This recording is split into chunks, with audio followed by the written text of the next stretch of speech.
Well, hello and good afternoon. A very warm welcome to this webinar, a powerful way to engage visitors at your next live event. This webinar will last no longer than about 40 minutes. And there's plenty of opportunities to ask questions as we go. You can use the chat box on the right-hand side of your screen to ask your questions. And also below you can ask questions, which we'll address. And I'll do that as we go, or if necessary at the end. But please do engage, ask questions, make sure this webinar is valuable and to you, sort of answering, covering the areas that you want to get covered. By way of brief introduction, my name is Martin Bamford. I'm founder of Bamford Media. And we are a creative agency based in Cranley, which is apparently the largest village in England, but we're near Guildford in Surrey. And most relevantly for this particular webinar, I'm a prolific podcaster. So to date, I've produced more than 1,000 episodes, podcast episodes, for our own business and for a variety of client businesses too. It's part of the work we do here at Bamford Media as a creative agency. But really what we're about is all forms of content marketing which are designed to drive engagement and to retain ideal clients, ideal customers. So specifically today, we're looking at that attraction and retention of ideal guests, I guess, delegates at events, at live events, including conferences. And the approach I'll talk about in this webinar is suitable for conferences and events of all sizes. So that might be an event with a few hundred people. It may be the big multi-day conferences with several thousand people or even more. So it is scalable, what I'm talking about today. It is highly relevant to, as I say, a whole range of different audiences. Now, before I outline what we're going to talk about in the webinar today, which you'll see on this slide first, I guess I wanted to talk about the challenge you face as event organizers. And the conversations we have with people who organize events suggest that it's getting harder and harder out there to, firstly, to attract visitors, delegates to your events, to engage visitors while they're there, to actually give them something that they're really excited about and they're going to talk about and go away in action. Delivering a truly memorable event, I think, is the challenge we're talking about here.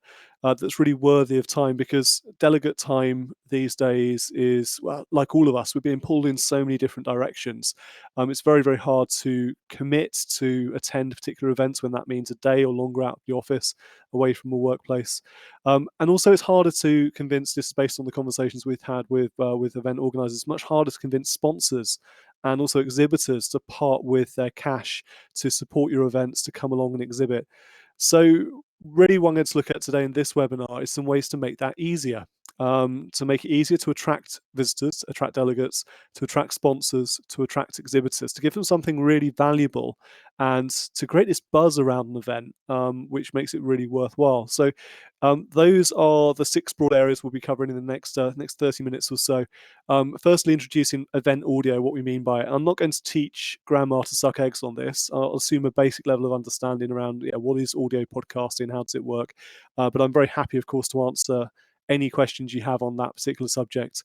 We'll be talking about the power of podcasting, why it is so powerful, why it's such a good medium, particularly when it comes to event marketing. I'll be sharing with you an audio marketing system that you can apply to your own events, so step by step, the different stages you'd like to consider when you're applying audio marketing to your own event. How you can engage your sponsors with event audio, so ways you can add value to your sponsor relationships. And then creating a buzz at your next event. This is based on a real life case study, so I'll share some insights from an experience of doing this. And then finally, how you go about building an event audio strategy, so what to think about. But as I said, please ask questions as I go through this. Anything you'd like me to cover in particular, any questions you have. I really want to tailor the content of this presentation to give you the best possible value, because I do appreciate your time and appreciate you coming on to watch this.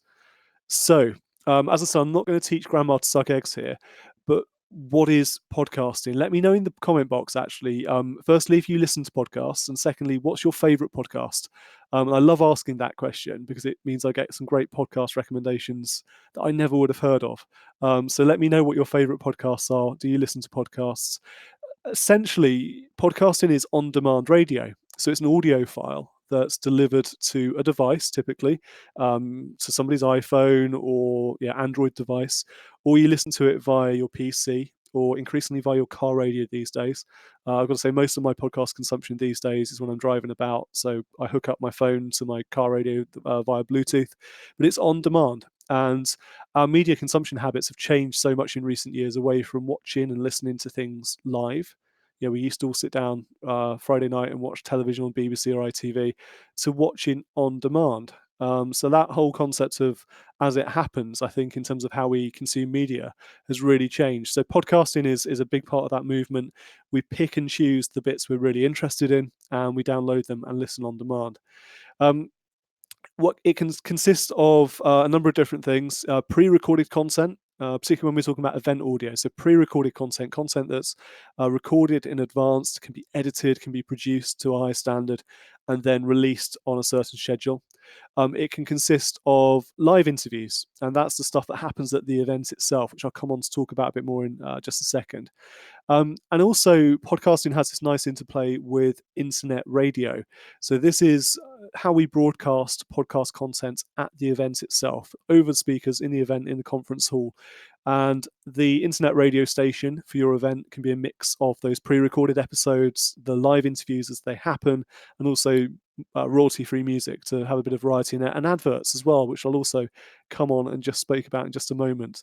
So that's effectively what we're talking about when we're talking about event audio. It is audio files on demand, delivered either through devices or broadcast in the event hall itself, or broadcast via internet radio. So you can reach your best possible audience with those different types of audio. What makes this so effective? Why is everyone talking about podcasting at the moment? Really, three attributes for a typical podcast listener. Podcast listeners are loyal. When they find a particular brand, a particular podcast that they like, they tend to stick with it, and not just stick with it, they consume every possible bit that's thrown at them. So the podcast I produce, one of the podcasts I produce, Informed Choice Radio, which is a personal finance podcast, we're now up to episode 429. What I often find is when a new listener discovers Informed Choice Radio, they don't just listen to the last episode or the last 3 episodes, they work through the entire back catalogue. These people are loyal, bordering on stalkers almost. They listen to an awful lot of the content. They're very loyal. So that's the first attribute. The second is they're very, very engaged. So it's not a passive experience, although listening to audio is obviously quite a passive experience, but they're interested in the subjects we discuss. They have conversations with us about the guests we interview, about the things we cover. They have opinions they want to share, so engagement's very high. And then finally, they are very affluent. This research actually just came out last week, and it found that podcast listeners outspend their peers by as much as 179%. So it's a sign that brands can cash in on avid on-demand audiences.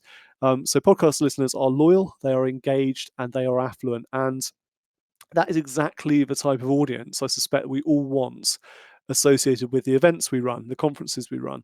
There was an Ofcom report out last year, just to understand the scale of podcasting in the UK at the moment.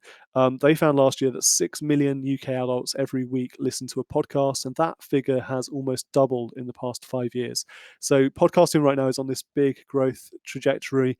Its popularity is really boosted.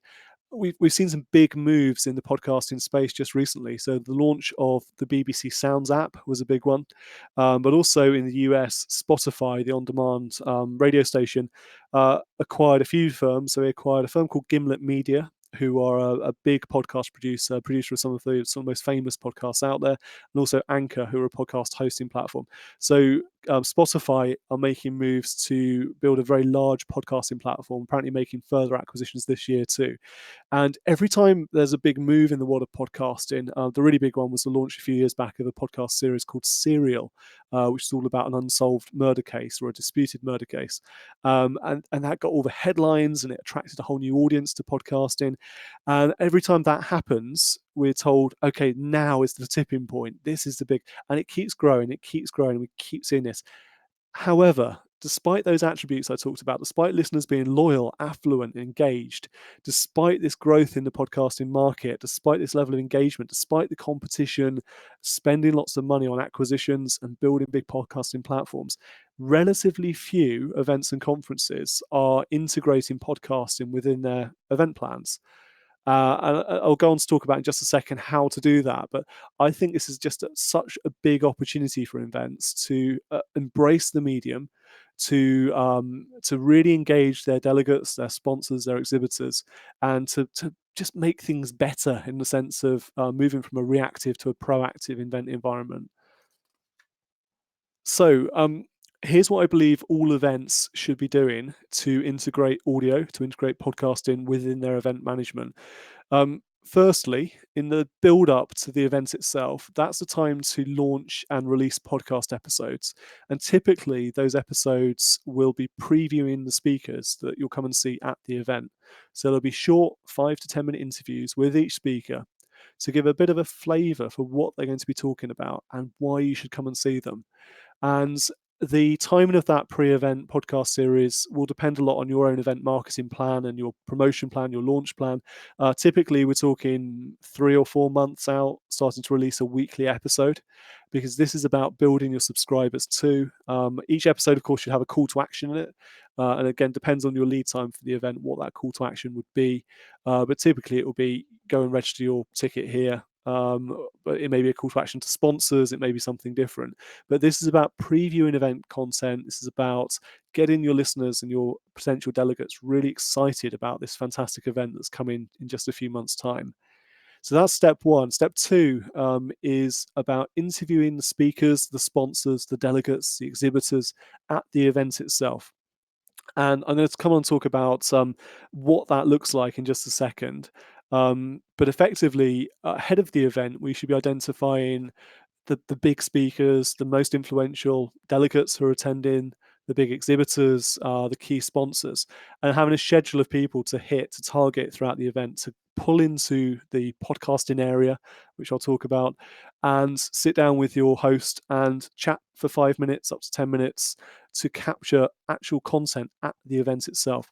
So that's part of it too. And I'll share a case study in just a moment of what that could look like in practice.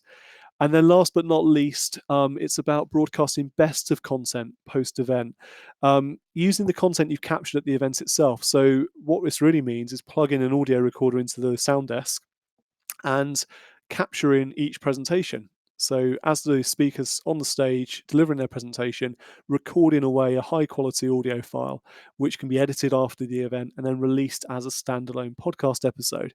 So that's in very simple terms what we're proposing here, that events should take on board when it comes to audio. A preview, and the preview section, the run up to the actual event itself, the podcast series, is really all about creating some excitement and some interest, but also starting to win subscribers to your podcast. Because as soon as somebody goes into their Apple Podcast app on their phone, or Stitcher, or any of the other podcast players they might use, Overcast, etc., and they press subscribe, they get every single new podcast episode as it gets released automatically pushed to their device. So that's very powerful in terms of building that loyalty and making sure you get the message out to them.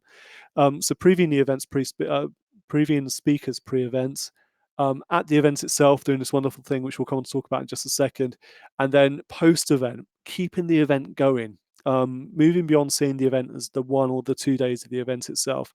And also, I think in the post-event part, capturing probably your biggest audience, who are the audience that didn't attend the event, particularly when we talk to membership bodies, and they might have 20,000 or 50,000 members. 2,000 or 5,000 of those members might attend the event. They're leaving behind the rest of them. This is a really powerful way to engage with the audience who didn't actually come to your event.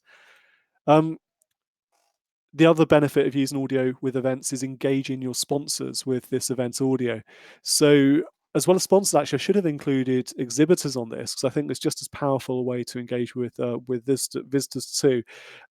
So, using podcasts pre-event and during the event and post the event to highlight the sponsor involvement and to highlight the exhibitor involvement and to deliver some extra value. And again, our conversations with event organizers really do suggest that sponsors are questioning the value of the big bucks it takes to attach their name as a gold sponsor, platinum sponsor to your event. So how they get extra value from that is giving them wider audience reach, not just the people who are at the event itself, but also those who were unable to attend for any reason, but also the people who are at the event who may not have caught them at the event itself. You know what these big conferences are like. It's busy. There's so many people to see, so many conversations to have, so many speakers to go and watch, that sometimes with the best promotion, the best will in the world, we're not seeing everything we should. So the podcasting allows sponsors to extend their reach, and it's a really valuable add-on benefit you can offer. So pre-event in that podcast series we were talking about before the event itself, this is about highlighting the sponsors, introducing them to the event audience. And one option here is to create professional 15, 30, 60-second adverts, audio adverts, to include in those podcast episodes. So get your sponsors producing radio adverts effectively. It's very, very cost effective to do that.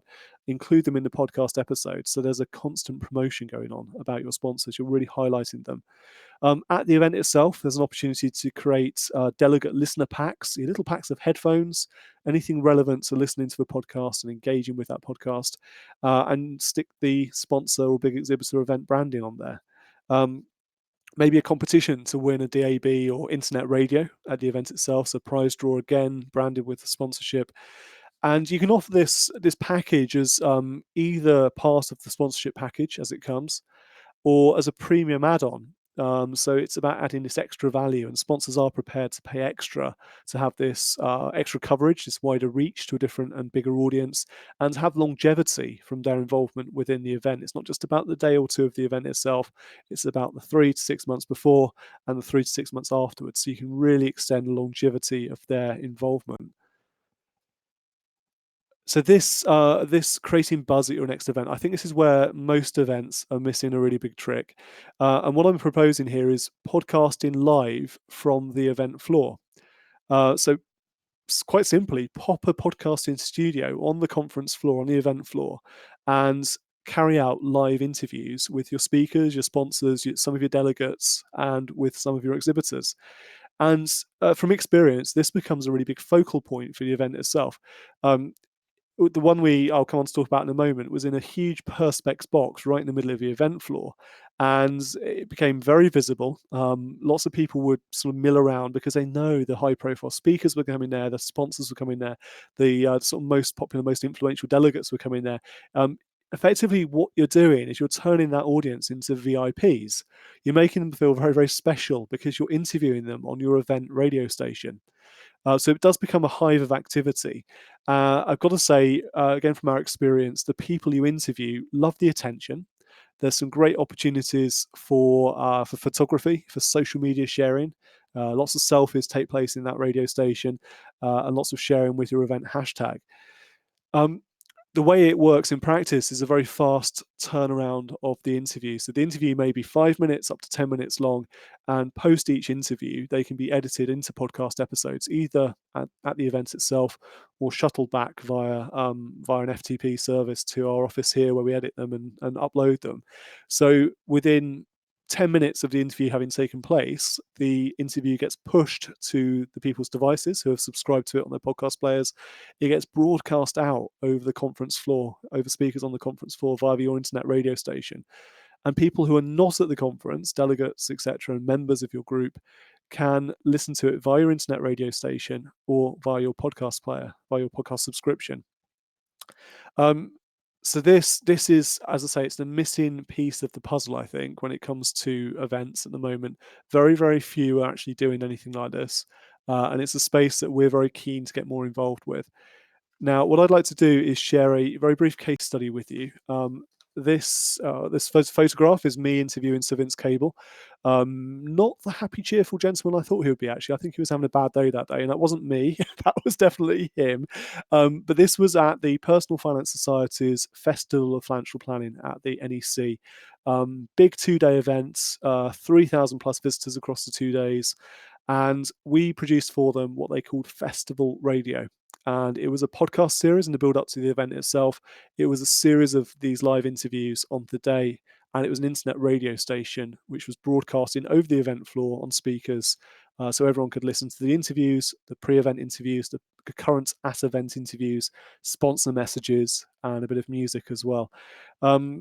So in the run-up, in the 12-week run-ups to the event, we had a weekly preview episode each week, and those were interviews with speakers and sponsors to say what would we be covering, why would the sponsors involved, what's so exciting.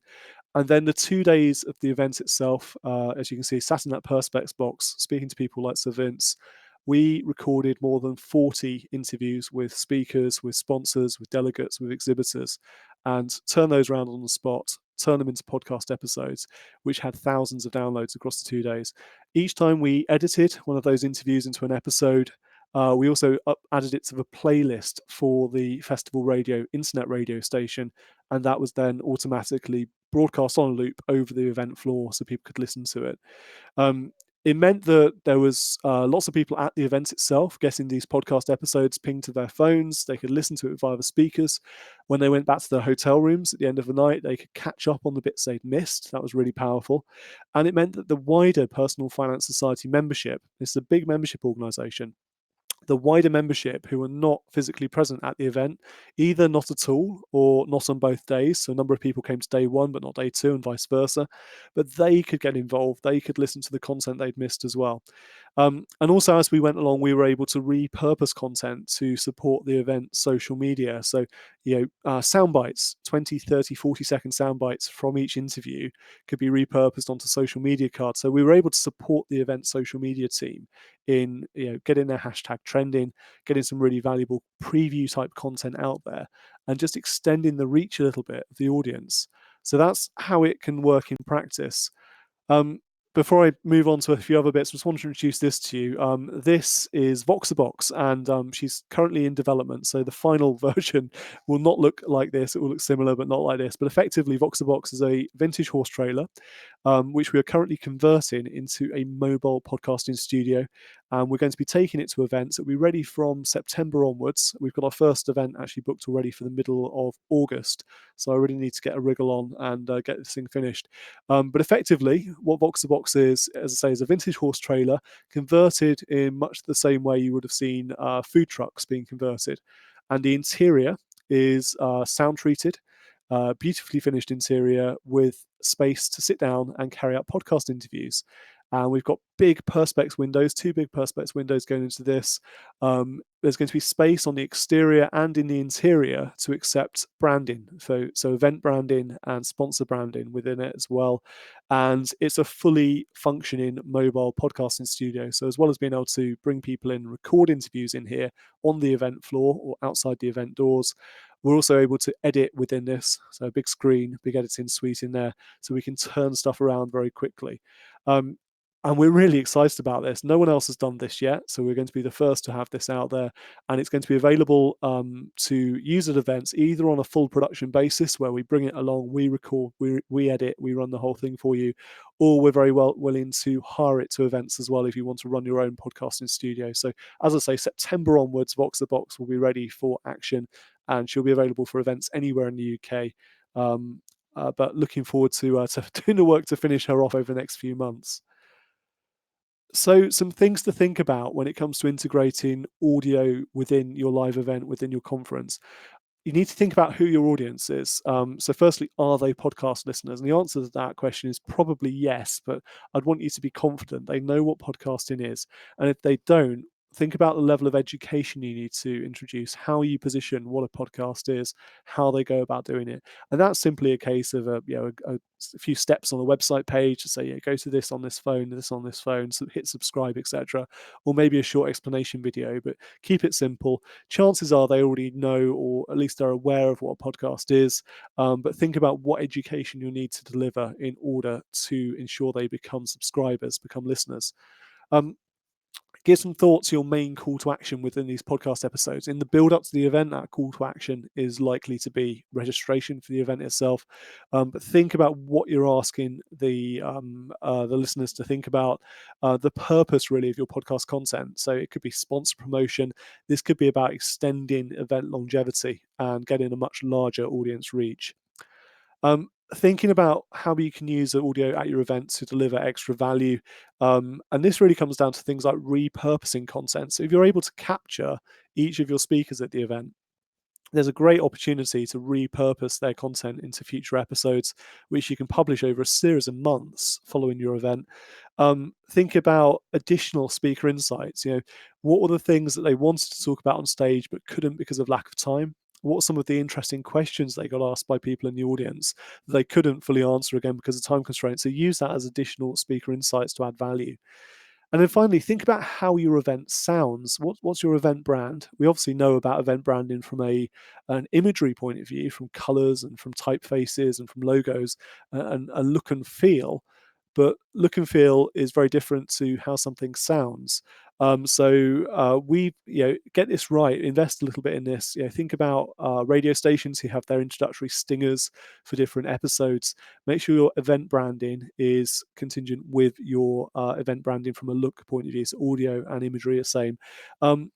Don't skimp on this, please. So we've seen a number of examples recently of very large organizations, multi-billion pound organizations in some cases, who are producing in-house their own podcast episodes, and the audio quality is dreadful. The editing is dreadful.